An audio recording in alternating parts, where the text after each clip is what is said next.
पूजा हम नहीं करते, क्योंकि अकेले नारायण की पूजा तो संत महात्मा करते हैं जिनको लक्ष्मी की कोई जरूरत नहीं होती। हम तो ठहरे गृहस्थी, हमें तो लक्ष्मी की भी और नारायण दोनों की जरूरत है।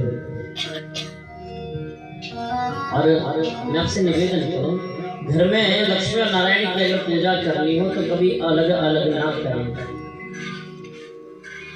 क्योंकि देखिए अगर अलग अलग हम लक्ष्मी और नारायण की पूजा करते हैं तो भगवान नारायण अगर अकेले आगे लक्ष्मी साथ में नहीं आई तो हमारा काम चलने वाला नहीं।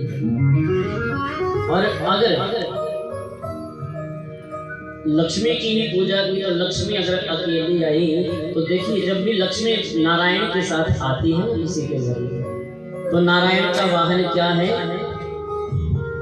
किसी को पता है? नारायण किसके ऊपर बैठ के आते हैं? गरुड़ के ऊपर। गरुड़ के ऊपर बैठ के माँ लक्ष्मी के साथ आते हैं। और अगर अकेली लक्ष्मी की हमने पूजा की तो अकेली लक्ष्मी जब भी घर में चल के आती है ना तो अकेली लक्ष्मी का वाहन है उल्लू। क्या वाहन है?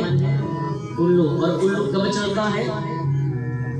रात रात को उल्लू को दिखाई देता है, दिन को दिखाई नहीं देता। और देखिए जब रात को उल्लू के ऊपर चल के लक्ष्मी आएगी तो इसे चला लक्ष्मी कहेंगे, ज्यादा देर नहीं रुकती, क्योंकि रात को अगर हमारे यहाँ लक्ष्मी उल्लू पे बैठ के आई तो हमारा उल्लू बना के ही छोड़ती है भगवान के प्यारी लाल।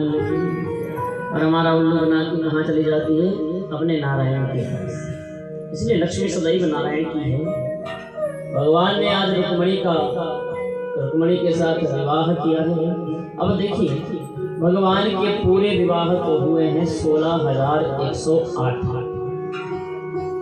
परंतु अगर 16,108 विवाहों की हम चर्चा करने लगे ना यहाँ से तो मुझे लगता है 1 महीना भर यहीं पे कथा होती रहेगी। भगवान के प्यारी लाल की यजमान लोग भी थक जाएंगे सेवा कर करके, पर हम लोग बोले महाराज बहुत हो गया, 7 दिन के लिए बुलाए थे, महीना हो गया।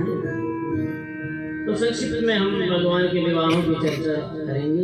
एक राजा सत्राजित हुए जिनके पास सूर्य ने एक बड़ी चमकदार मणि दी।